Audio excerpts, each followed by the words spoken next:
everybody, it's Deborah here from Maddisons, and today I am joined by my lovely husband James, who heads up our lettings department in Maddisons.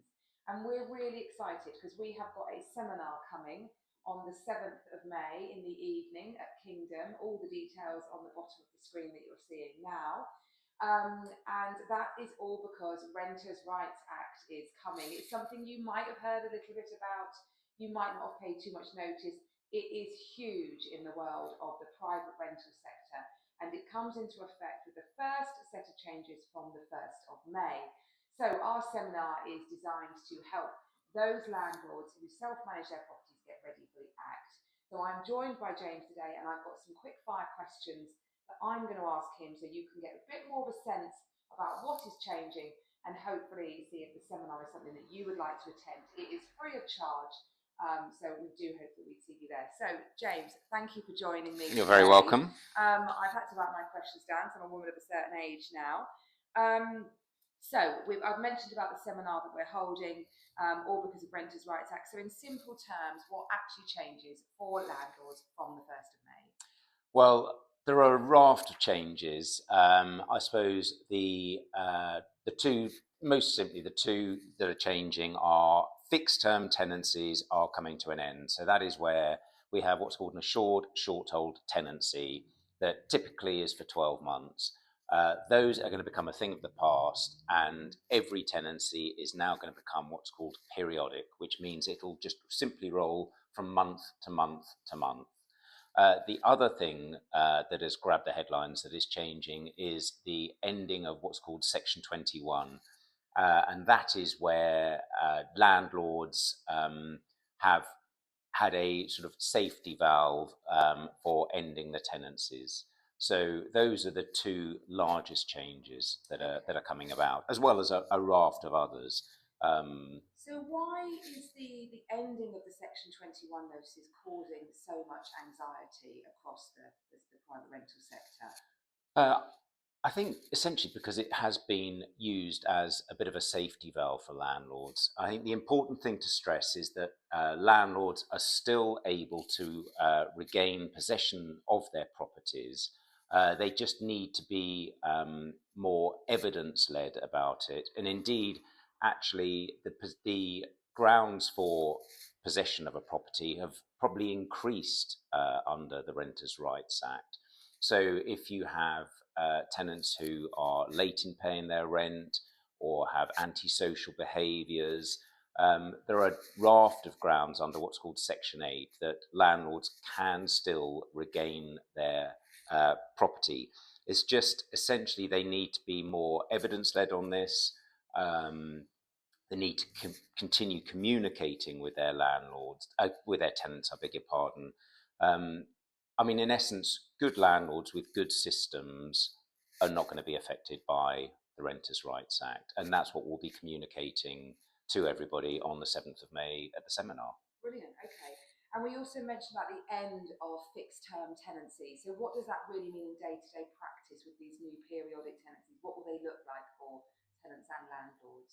So the way that the fixed term tenancies have acted is essentially that a tenancy will run for 12 months and, if you like, come to a bit of a cliff edge, and then a landlord offers the tenant the chance to renew the tenancy, or has offered the chance to renew the tenancy for a further 12 months or longer period of time, or end the tenancy. The tenant moves on and the landlord re-rents the property. With the assured periodic tenancies that are replacing them on the 1st of May, it's going to be more an ongoing management situation. So, if rather like going back to our banking days, it's just sort of continuous asset management. The tenant will remain in the property, but the tenant has the option to provide 2 months' notice at any time, and the landlord, as I say, can regain possession of the property for the right reasons. If they wanted to move back into the property, if they wanted to sell the property, there are grounds there to support the landlord regaining possession of the property. Brilliant. And I think those are the two really big changes, aren't they? But I hear there are changes to rent levels as well, and what you advertise at and what you can accept as rent from a tenant. Could you tell us a bit about that? Yeah, of course. So on the rent levels at the moment, short-hold tenancies have what's called a rent review clause, and that can be a bit woolly. It can sometimes lead to a bit of confusion. Under the Renters' Rights Act, it is going to be a single determinant, and that is what's called a Section 13 notice. The Section 13 notice is going to can only be applied once a year, and it is going to be ascribed to the market value of the property.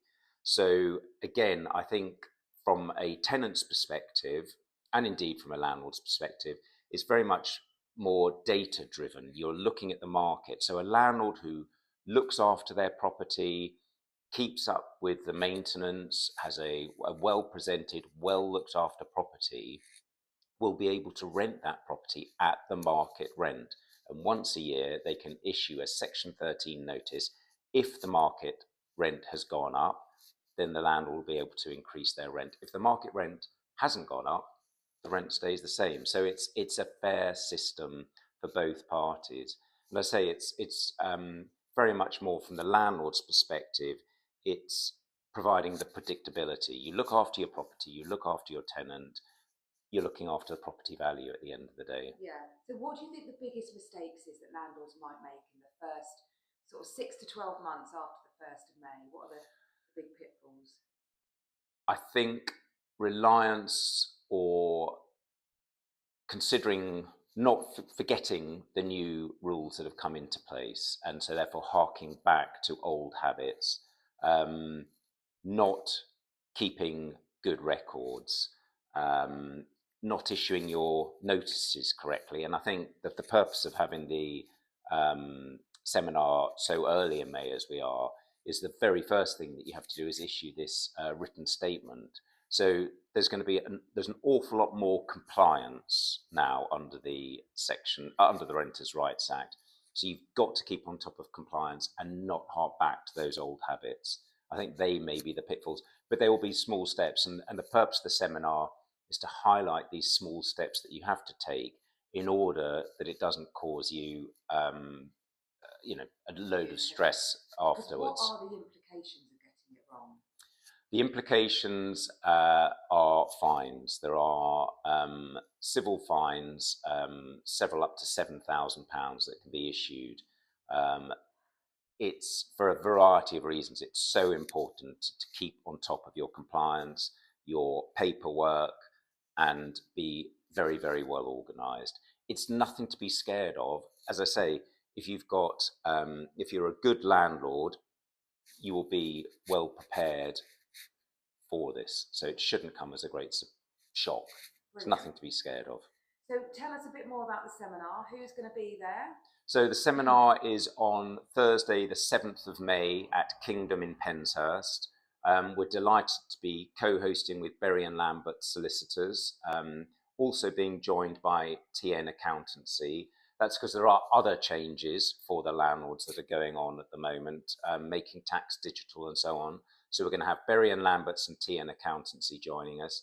And then great is that we're being joined by Paul Champliner, who is a very well-known, well-respected media commentator within the private rental sector. And Paul will be joining us for the evening and presenting upon this, giving his views, and great having a Q&A session at the end. So we're delighted that Paul's been able to find the time and come down and join us. Yeah, brilliant. Absolutely great. So yeah, it's a free seminar. We'd love to see you there. If you or anyone you know has got a property that they manage themselves, obviously we have a big lettings book here at Maddisons that we look after and actively manage for all those landlords. Everything is absolutely fine and covered. We've got a phenomenal lettings team. James obviously heads it up, and then we've got Rebecca Chapman, who is our lettings manager, and Hannah Tillett, our property manager, years of experience, and Jane Whaley as well. So a really, really strong lettings team. So we can certainly answer any questions that you might have. So we hope that's been interesting and informative. If you would like to come to the seminar, then all the details are in the bottom, and we'll look forward to seeing you there. Hope to see you there. Thanks for joining me.